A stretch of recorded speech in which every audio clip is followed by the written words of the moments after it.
सोचिए, आपके पास करोड़ों की दौलत है, आपका बिजनेस, आपका एम्पायर, आपकी इज्जत और पलक झपकते ही सब खत्म।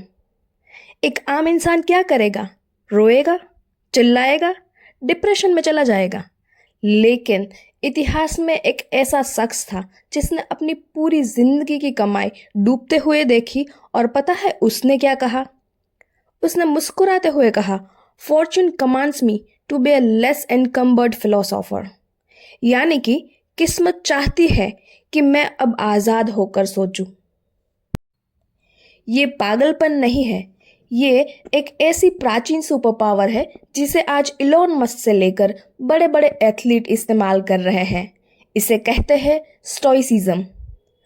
आज हम इसी रहस्य को डिकोड करेंगे, कैसे ये 2000 साल पुरानी फिलोसॉफी आपकी मॉडर्न लाइफ की हर टेंशन को मिटा सकती है।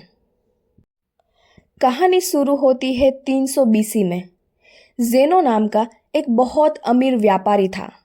उसका काम था टेरन पर्पल बेचना, उस जमाने का सबसे महंगा रंग जिसे सिर्फ राजा पहनते थे। लेकिन एक समुद्री तूफान ने जेनो की सारी जहाजें डुबो दी। वह एक ही पल में हीरो से जीरो बन गया। वह एथेंस की गलियों में भटकता रहा, खाली हाथ।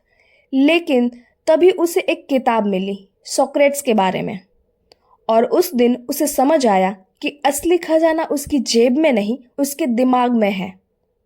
और फिर उसने पेंटेड पोर्च यानी स्टोवा पर खड़े होकर लोगों को सिखाना शुरू किया, और यहीं से जन्म हुआ स्टोइसिज्म का।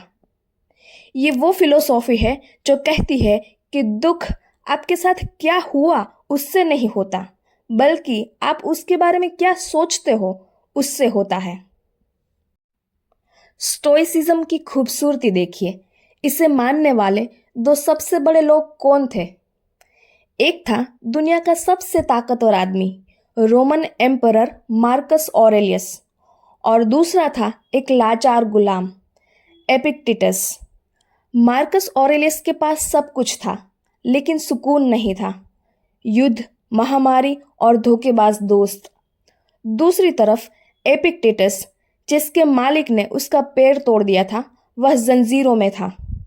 लेकिन मज़े की बात यह है कि दोनों ने एक ही बात कही। एपिक्टेटस ने अपनी टूटी टांग के साथ कहा, तुम मेरा शरीर कैद कर सकते हो, मेरा मन नहीं। और मार्कस ऑरेलियस ने सोने के महल में बैठकर अपनी डायरी में लिखा, तुम्हारे दिमाग पर तुम्हारा राज है, बाहरी दुनिया का नहीं। सोचिए, एक राजा और एक गुलाम, दोनों को शांति एक ही जगह मिली, अपने अंदर। लेकिन दोस्तों, क्या ये सब आपको सूना सूना नहीं लग रहा? हजारों किलोमीटर दूर भारत के कुरुक्षेत्र में भगवान श्री कृष्ण अर्जुन को क्या समझा रहे थे? कर्मण्येवाधिकार रस्ते मा फलेषु कदाचन। यानी कि तुम्हारा अधिकार केवल कर्म में है, उसके फल में नहीं। स्टोइसिज्म और गीता का सार बिल्कुल एक है। दुनिया में दो तरह की चीज़ें हैं, एक जो हमारे हाथ में है, जैसे कि हमारे कर्म, हमारी सोच, और दूसरा जो हमारे हाथ में नहीं है, जैसे कि रिजल्ट, मौसम, ट्रैफिक, दूसरों की राय। हम दुखी इसलिए होते हैं क्योंकि हम उन चीज़ों को कंट्रोल करने की कोशिश करते हैं जो हमारे बस में है ही नहीं। तो अगली बार जब ट्रैफिक में फंस जाओ, या कोई आपको बुरा भला कह दे, या लाइफ में कोई बड़ा नुकसान हो जाए, तो एक पल के लिए रुक जाना और खुद से पूछना, क्या ये मेरे कंट्रोल में है? अगर जवाब ना है तो उसे जाने दीजिए, जैसे जेनो ने अपने डूबते जहाज को जाने दिया, जैसे एपिक्टेटस ने अपनी जंजीरों को स्वीकार लिया। याद रखिए, आप तूफान को नहीं रोक सकते, लेकिन आप अपनी नाव को स्थिर जरूर रख सकते हो।